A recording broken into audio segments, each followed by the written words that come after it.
Hola, ¿cómo están? Acá Ceci Bona, de Por qué leer. Soy quien les lee todas las semanas los cuentos de esta lista, audiolibros Por qué leer. Y hoy me voy hacia un país que suelo recorrer poco desde su literatura.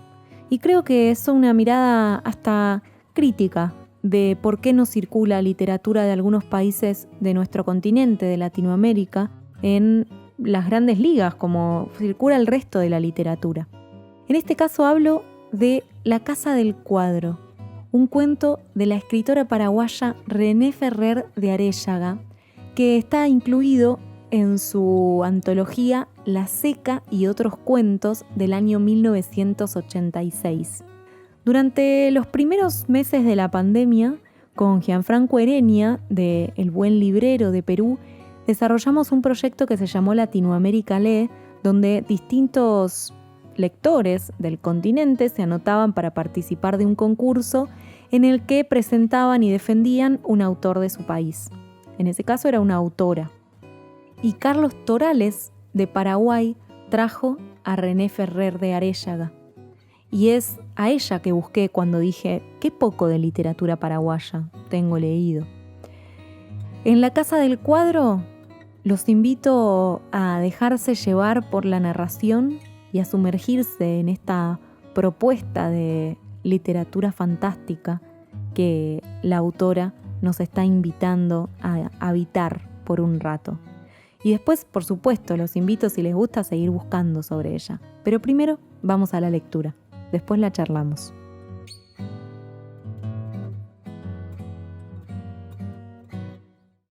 Había tenido un día pesado. La reprimenda del jefe seguía amargándole la boca, sobre el sabor del fernet que se tomó al salir de la oficina, la nariz metida casi completamente en el vaso, y sin dar conversación a su vecino de barra, que lo miraba como queriendo inmiscuirse en su silencio. Después de las impertinencias de los compañeros, que lo escucharon todo, condoliéndose con hipocresía del mal momento, se le desequilibró el estómago. Aquella noche no escuchó la radio ni hojeó el periódico. Prefirió retirarse temprano a su habitación, a ver si conseguía dormir y lo olvidaba todo. En su cuarto de pensión, los muebles apenas ocupaban espacio, dando al ambiente una amplitud desolada. No bien llegó, se metió en la cama, ladeando sobre la almohada dura y estrecha la cabeza embotada. Por la rendija de sus párpados laxos, observó el cuadro colgado en la pared de enfrente. No era grande y los colores desvanecidos por el tiempo y el polvo formaban un conjunto armonioso y amable que le sedaba los nervios, tensos por las amarguras cotidianas.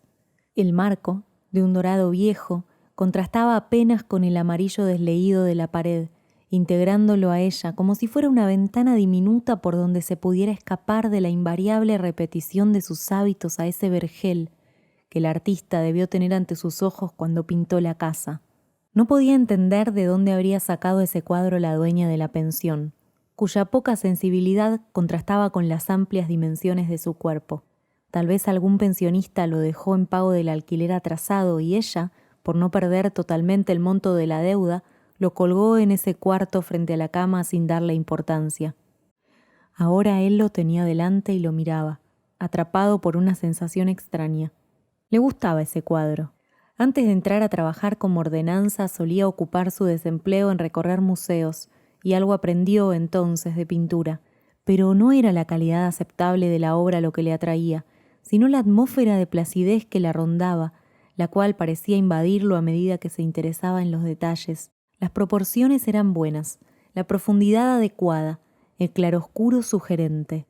Entre matorrales espesos se alzaba, rodeada de cautivante misterio, una casa solemne, de columnas altas y persianas prolijas, la puerta con llamadores de bronce y una hilera de ventanas veladas por la muselina de las cortinas le conferían uniformidad y estilo. Era extraño, no podía dejar de mirarla. En la cabeza se enredaban los hilos de su existencia, aquel minúsculo puesto de mandadero arañando un sueldo miserable a los 40 años, Delia esperándolo hasta que después de un tiempo lo dejó por otro, la sospecha de su ineptitud, la amargura del abandono. La soledad fue progresando en su interior. Empezó a desaliñarse. Le entró la desidia de bañarse. No tenía el menor interés por las cosas cotidianas y el trabajo se convirtió en una rutina indispensable para no morirse de hambre, nada más. Se quedó con los ojos fijos en la puerta de esa casa, prendido a la solidez de su fachada. Era de 2 plantas y parecía habitada. Le gustaría saber quién era el dueño, en qué ocupaba las horas, seguir los móviles ocultos de su comportamiento, espiar los altercados de su corazón. La ubicaba en las afueras, no muy lejos de la ciudad, en todo caso, en la campiña de cualquier parte. En el segundo piso, el realismo del pintor consiguió darle a la cortina de una ventana la sensación de movimiento. De pronto un sobresalto le movió la quijada. Insistió con los ojos, buscando a alguien junto al marco, atisbando el jardín desde su calma, alguien que al principio no distinguió y ahora se revelaba como una presencia misteriosa e imprevista. Se estaba durmiendo. Eso era todo.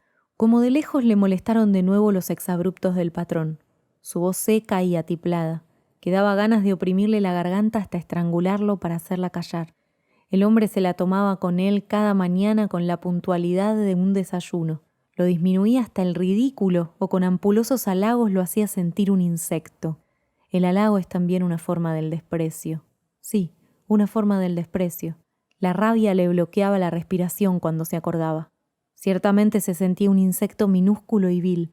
Era minúsculo y vil cuando seguía de cerca las pisadas del patrón a todas partes, con las propias determinaciones prendidas a su tranco, como si no pudieran existir lejos de él. Sin saber cómo, se encontró dentro de aquella casa. No recordaba haber usado llave o que alguien le franqueara la puerta. Simplemente estaba allí, trasponiendo el umbral impregnado de magnolias, subiendo ya las escaleras hacia la habitación donde la cortina parecía vacilar de vez en cuando. El mayordomo lo saludó con una sonrisa de respeto y supo que ella lo esperaba arriba. Llegar, sacarse los zapatos, sentir sus manos, sumergirse en el sueño. Entonces sospechó vagamente que debía volver a algún lugar cuya ubicación se le escapaba de la memoria. La misma seguridad de su existencia se perdía en una nebulosa gris, como si se cayese de alguna parte.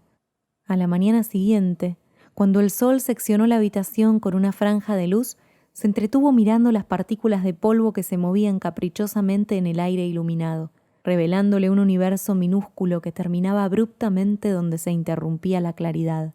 Le sobrecogió la evidencia de esos 2 mundos superpuestos, tan dispares y reales a la vez, coexistiendo en la misma habitación sin que nadie lo notara, hasta que una circunstancia fortuita los pusiera en evidencia. Un fenómeno tan simple como un rayo de luz lo anonadó. Le inquietaban las cosas que permanecían ocultas, las cosas veladas, solo porque se desconoce la clave para comprenderlas, los enigmas. El amargor persistía a los costados de su lengua, un poco pastosa todavía. Distraídamente cumplió el horario de oficina y aquella noche, a pesar de ser jueves, no fue al cine. Se quedó en la pensión tirado sobre la cama en absorta contemplación. Escudriñó el cuadro de un ángulo a otro, encontró líricas que hasta entonces curiosamente se le habían escapado. Afuera arreciaba la tormenta. Las pisadas menudas de la lluvia sobre el techo de zinc lo adormecieron. La araña del comedor estaba encendida y ella, espléndida, dentro de su vestido color malva. Se sentó a la cabecera de la mesa a saborear cada bocado, intercalando trozos de pollo con trozos de conversación. Ella lo escuchaba con solicitud, inclinando la cabeza con ese gesto tan suyo que lo incitaba a besarle la nuca. Era feliz. De repente, sin entender por qué, una inquietud extraña se le trepó a los dedos de los pies, escaló sus flacas piernas cruzadas hasta imprimir en su rostro una crispada vacilación. ¿Ella lo notó? De cualquier forma no dijo nada, y aquello dejó flotando en el aire una momentánea ambigüedad, como una incomodidad que no sabe dónde sentarse. En ese instante el mayordomo le alcanzó una tarjeta sobresaltando al silencio. Los asuntos pendientes, sus fincas, las plantaciones lo requerían constantemente. Los administradores lo consultaban y él debía prestarles atención. Siendo el dueño de todo era lo normal. Para que los negocios anduvieran bien, el único secreto era atenderlos, pensó con satisfacción, dando por finalizado el almuerzo. Se despidió de su mujer, y ya salía cuando el mayordomo le dijo con voz amable: «No se olvide de la llave, señor», y se la puso en el bolsillo. La sensación de vacío se intensificó cada mañana pesándole en el pecho como una gran ausencia. El reloj le taladraba la cabeza con su chicharra acatarrada. recordándole que si perdía el ómnibus llegaría tarde a la oficina, y si llegaba tarde tendría que vérselas con los improperios del jefe, y era capaz de no aguantar más y zamparle en la cara algún escupitajo verbal que le costara el puesto. A su edad, sin preparación especial y el poco interés que sentía por las cosas, no tenía muchas posibilidades de ubicarse en otro lado. Una vez despierto, el tormento se instalaba en él. Había que obedecer al reloj, parar esa campanilla, levantarse cuanto antes, salir a la calle a toda carrera para no perder el ómnibus, llegar a tiempo a la oficina y rellenar como pudiese el desabrido curso de las horas con esos gestos de aceptación, tan suyos, durante todo el día. Las lluvias se hicieron más intensas esa temporada, prolongándose como un aburrimiento gris. Con los zapatos mojados, sin impermeable y el paraguas destartalado, no fue difícil contraer un resfriado, después una fiebre y ganar la cama donde tuvo que soportar día tras día la indiferencia de la dueña, que siempre le subía el caldo frío. Lo peor era ese vano esfuerzo por despertar. Quería huir con desesperado aturdimiento de esa pesadilla que lo ahogaba bajo las sábanas, de la fiebre latiéndole en la piel sin que nadie lo cuidara, de las averiguaciones furibundas del patrón sobre su ausencia y las subsiguientes amenazas de despido si no volvía al trabajo a la mañana siguiente. La cabeza le pesaba, en tanto sus huesos se destacaban cada vez más bajo el pijama pegajoso de sudor. Ese obstinado propósito de despertar no cesaba nunca, salvo de noche cuando volvía a la casa y encontraba a su mujer sonriente frente a la chimenea prendida, al mayordomo solícito pronto a entregarle la correspondencia. El vestíbulo perfumado de magnolias, las cosas en su sitio, la puerta abierta. Como de costumbre, las luces del comedor ya estaban encendidas. Las bandejas cubiertas con campanas de cristal dejaban filtrar su aroma hacia el salón, abriéndole el apetito. Su mujer, más hermosa que nunca. El deleite anticipado de las sábanas tibias junto a ella le cosquilleaba entre las piernas. La deseaba. De vez en cuando, sin embargo, lo agobiaba una confusa desazón, el temor a tanta felicidad. Aquel año las lluvias se prolongaron más de lo habitual.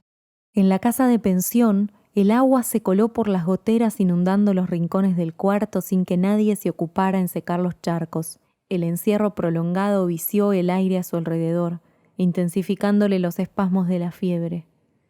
El patrón terminó por aceptar que un ser tan anodino como él podía enfermarse también. Cuando el médico diagnosticó neumonía, la casera de puro cristiana lo dejó tirado en la cama en lugar de enviarlo al hospital. Desde su impotencia dolorida tuvo que tolerar su aureola de santidad, a pesar de que nunca se acordaba de alcanzarle el plato de caldo a la hora conveniente. En la casa de la campiña le contaba a su mujer sobre aquella habitación enrarecida por los vagos de la fiebre. Le detallaba con prolijidad los pormenores de su postración, el descuido en que lo tenían. Perdía el color, levantaba la voz con urgencia atropellada, insistía en lo mismo hasta que con la cara entre las manos se quedaba mirando fijamente el fuego, mientras ella le repetía una y otra vez que no hiciera caso, que todo eso eran pesadillas por el exceso de trabajo. Debía dormir más, volver más temprano. Con voz aterciopelada le ponía susurros en la nuca hasta verlo tranquilo. Luego pasaban al comedor donde la conversación transcurría con esa dulzura que tiene la campiña poco después del atardecer, antes de que se cierre definitivamente el día. Con excesivas manifestaciones de pesar, se santiguaron una mañana los pensionistas. El del número 14 había muerto durante la noche sin que nadie escuchara nada. Se llamó al forense para los trámites acostumbrados. Cada quien dio su opinión infalible y tardía.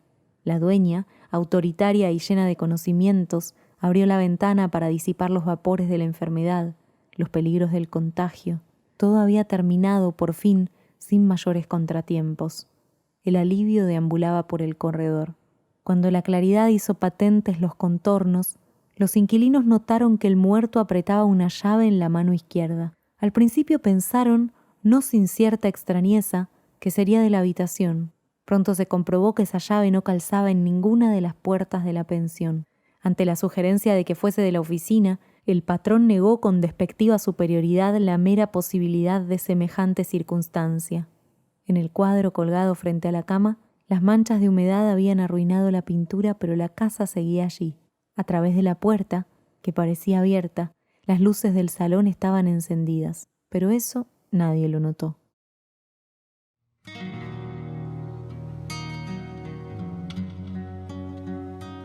Les leí La casa del cuadro, de René Ferrer de Aréllaga.